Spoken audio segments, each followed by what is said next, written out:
All right, so the first thing is we will start off with employment, labor, and wages. And this is going to kick off with the labor movement. So think about early union development. So prior to the Civil War, the North had become mainly based on industry and factories. Okay, we talked about the Industrial Revolution that will eventually happen. The South, on the other hand, was dominated through agriculture. Remember King Cotton. So you have several items that were produced agriculturally, and that was the way that the South made their money. Now, also slavery had a part in that. Now, at the end of the Civil War, the South was pretty much obliterated. Their economy was trashed. Okay. So, two types of unions emerge. You have the craft or trade union and the industrial union. Now, what you need to know about these is there's a difference between skilled labor and unskilled labor.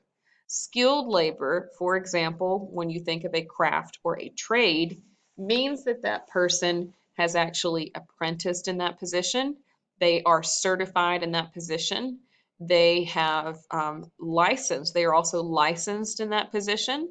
Now, an industrial trade or a factory or unskilled trade means that they are basically working a repetitive task job in a factory, which does not really require any major skills. Okay, not to be good. It's not considered a craft, it's not a trade, it's just a job. So let me show you a good example of a craft or a skilled versus unskilled labor. Now, if you see here, this is a video, and let's imagine that the players in blue are skilled workers. And then let's also imagine that the players in red are unskilled workers. What do you notice about the skilled workers versus the unskilled workers? Are there some workers? Oh, look, they're not even running back there anymore. Are there some unskilled workers who are just kind of standing around? Are they really doing a whole lot? Oh, they've scored on them. Let's go back to that. Again, you've got a lot of people, unnecessary amount of people out there, just showing how they're all on the team. Are they actually contributing? Probably not. The skilled workers are out because they are skilled. That's their job. They are skilled in soccer. Good grief, the amount of goalies. That and then look, and they score on them. Boop, into the goal. Okay, so that was wonderful. All right, so after the end of the Civil War, you now start to see labor unions start to form. Unions tried to help workers by negotiating for higher pay, better hours, better working conditions, and job security. If the demands were not met, most of these workers went on strike or refused to work. The workers would picket or parade outside the business with signs about the issues. If picketing or striking didn't work, a union could also organize a boycott, which was a mass refusal to buy the product. Now, look at the difference between these unions. So, with a trade or a craft union, you had different groups. You've also got electricians, machinists, carpenters, and plumbers. And on the industry side, these are just all people who work in one factory. So, a lockout, that is the refusal to let employees work until management demands are met. What will happen is, well, this is what we especially teach in 11th grade history, there is employee resistance. Employers would fight unions through lockouts, which often erupted in violence, and troops were sometimes brought in to keep peace. There were several times, especially during not Franklin Roosevelt, Theodore Roosevelt's presidency, where he had to actually send in the National Guard to help put down a riot or violence at some of these companies. At other times, management responded to a strike or the threat of a strike by hiring all new workers, and then some owners even set up a company union. So this is kind of what happened. if the, and these most, keep in mind, a lot of these were unskilled workers. Okay, so it's not like they were skilled in a specific trade.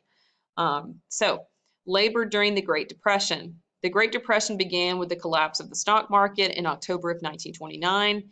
This brought misery to millions, but it also changed the attitude toward the labor movement. So we start to see government, interaction. This is now government involvement within the economy.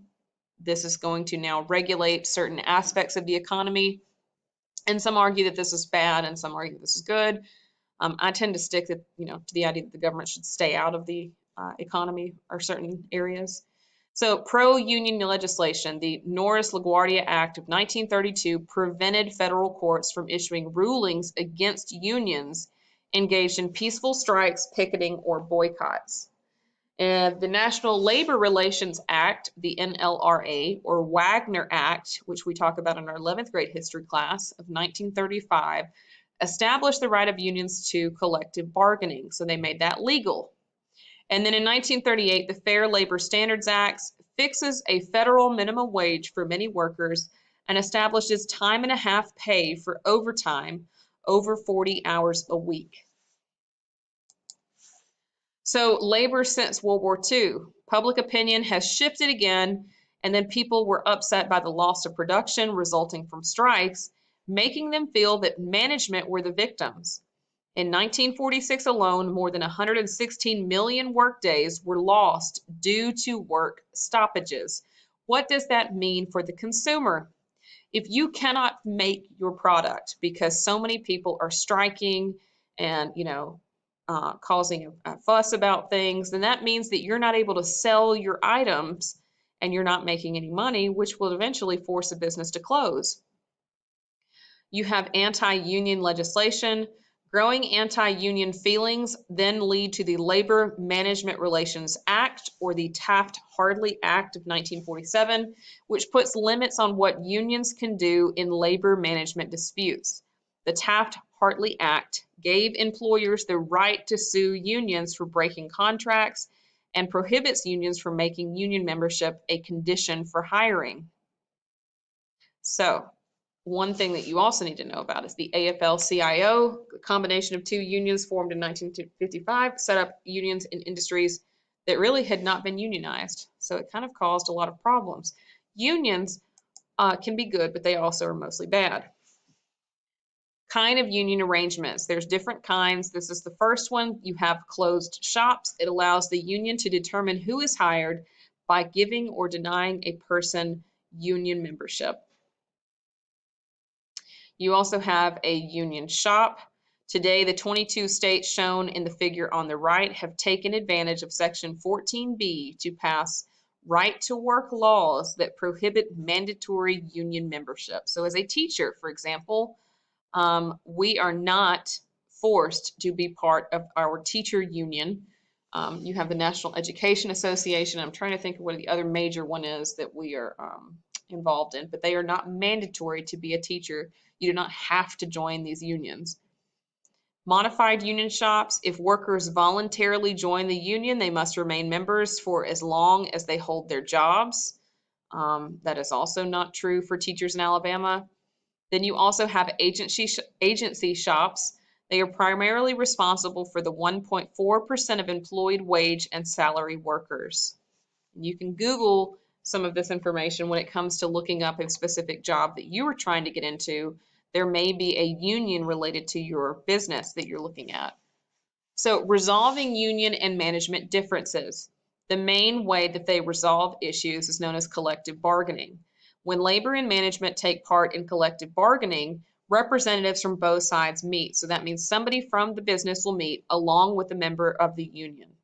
A group of elected union officials represent workers, and company officials in charge of labor relations represent the management. The 6 ways to resolve the dispute between the two parties are mediation, arbitration, fact-finding, injunction, seizure, and presidential intervention. Now, presidential intervention has happened several times in history, like I said, with the mention of Teddy Roosevelt actually sending the National Guard. So the President of the United States may enter a labor management dispute by publicly appealing to both parties to resolve their differences and can fire federal workers and stop strikes. Now, Teddy Roosevelt also came under harsh criticism for his decision to get involved.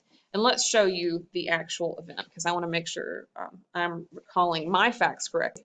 Okay, so this is the coal strike of 1902. This was the turning point in U.S. policy. So this is on the U.S. Department of Labor's website.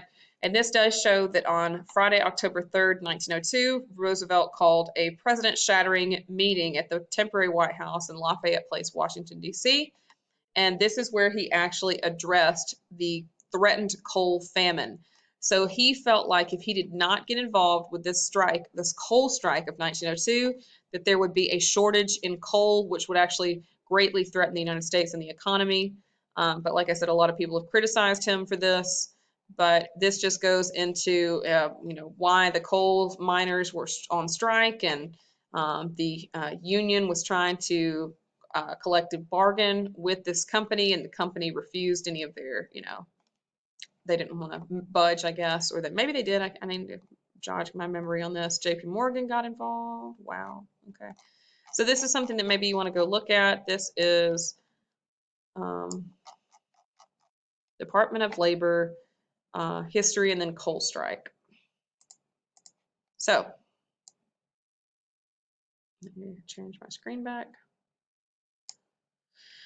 Next, almost done. Labor and wages. The categories of labor, you have unskilled labor, those who work primarily with their hands because they lack the training and skills required for other tasks.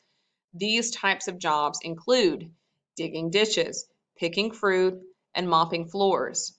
They often earn the lowest wages. Okay, so the next category that we'll talk about is semi-skilled labor. That means that workers with enough mechanical abilities and skills are there. They can operate machines. But again, these are semi-skilled, which means that there is still a minimum amount of training required to do these kinds of jobs. For example, electric floor polishers, dishwashers, and lawnmowers. Then you move up to skilled labor. They are able to operate a complex equipment and can perform their tasks with little supervision. For example, carpenters, typists, tool and die makers, computer technicians, chefs, and computer programmers. And then lastly, the last category we'll discuss is professional labor. So these are the individuals with the highest level of knowledge-based education and managerial skills. For example, doctors, scientists, lawyers, and corporate executives.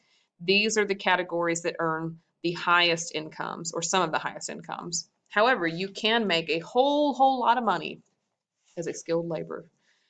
Here's the issue now comes into play, is that the United States is currently dealing with this issue.